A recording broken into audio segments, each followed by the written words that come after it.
पूजा पाठ, धर्म कर्म, अध्यात्म, रामायण, गीता, भागवत स्तोत्रों के मूल पाठ को श्रवण करने के लिए जुड़े हमारे इस चैनल से। ओम नमः परमात्मने। नमो भगवते वासुदेवाय। गीता सुगीता कर्तव्या किमन्यैः शास्त्र संग्रहै या स्वयं पद्मनाभस्य मुख पद्माद्मिनिःसृता सर्वशास्त्रमयी गीता सर्वदेवमयो हरिः सर्वतीर्थमयी गंगा सर्ववेदमयो मनुः। गीता गंगा च गायत्री गोविन्देति हृदि स्थिते चतुर्गकार संयुक्ते पुनर्जन्म न विद्यते। भारतामृत सर्वस्व गीतायाः मथितस्य च सारमुद्धृत्य कृष्णेन अर्जुनस्य मुखे हृतम्। नमस्कार मित्रों, स्वागत है हमारे इस ज्ञानार्जन के लिए, जहाँ पर श्रीमद् भागवत महापुराण से आप ज्ञानार्जन कर रहे हैं। आज से श्रीमद् भगवत गीता के एक एक अध्याय का मूल पाठ के साथ भाषा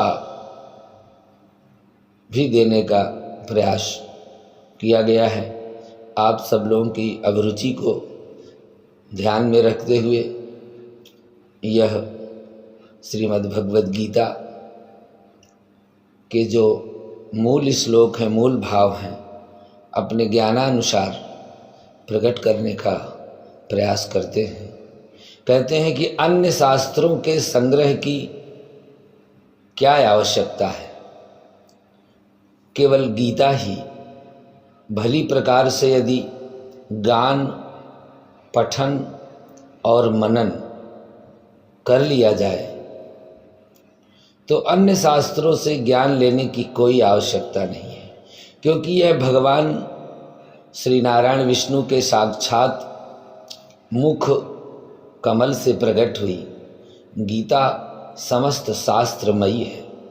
श्री हरि सर्वदेवमय है, गंगा जी सर्व तीर्थमयी है और मनु सर्ववेदमय है।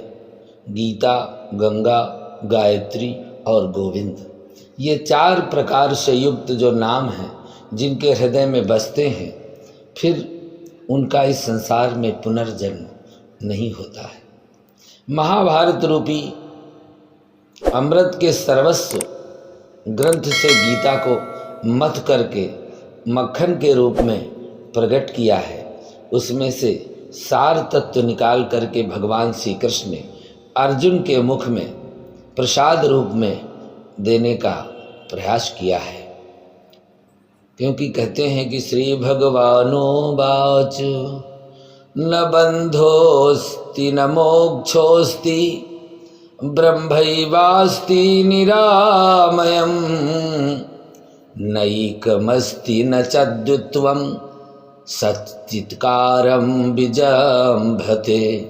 गीता सारमिदं शास्त्रं सर्वशास्त्र सुनिश्चितं यत्र स्थितं ब्रह्म ज्ञानं वेद शास्त्र सुनिश्चितम्।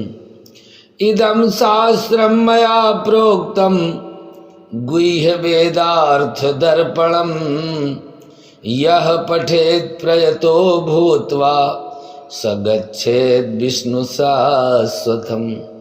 भगवान कहते हैं कि न बंधन है न मोक्ष है, केवल निरामय ब्रह्म ही सर्वत्र विराजमान है।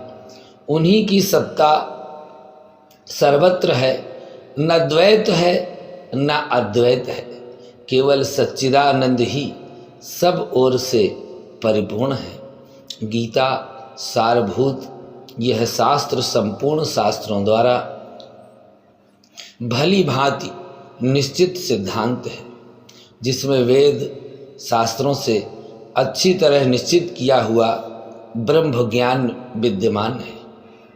मेरे द्वारा कहा हुआ यह गीता शास्त्र वेद के गूढ़ अर्थों को दर्पण की भांति प्रकाशित करने वाला है। जो पवित्र मन से इंद्रियों को बस में रख करके इसका पाठ श्रवण करते हैं, वह सनातन देव भगवान विष्णु को निश्चित रूप से प्राप्त होते हैं।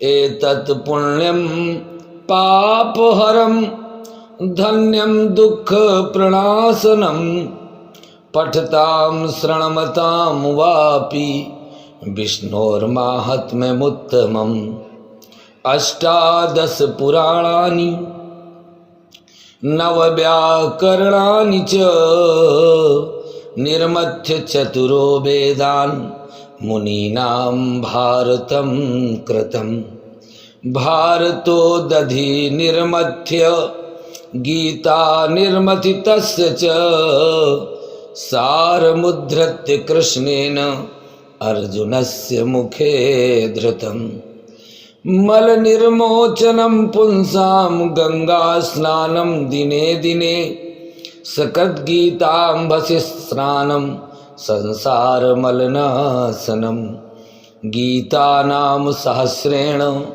स्तवराजो विनिर्मितः यस्य कुक्षो च वर्तेत सोऽपि नारायण स्मृतः।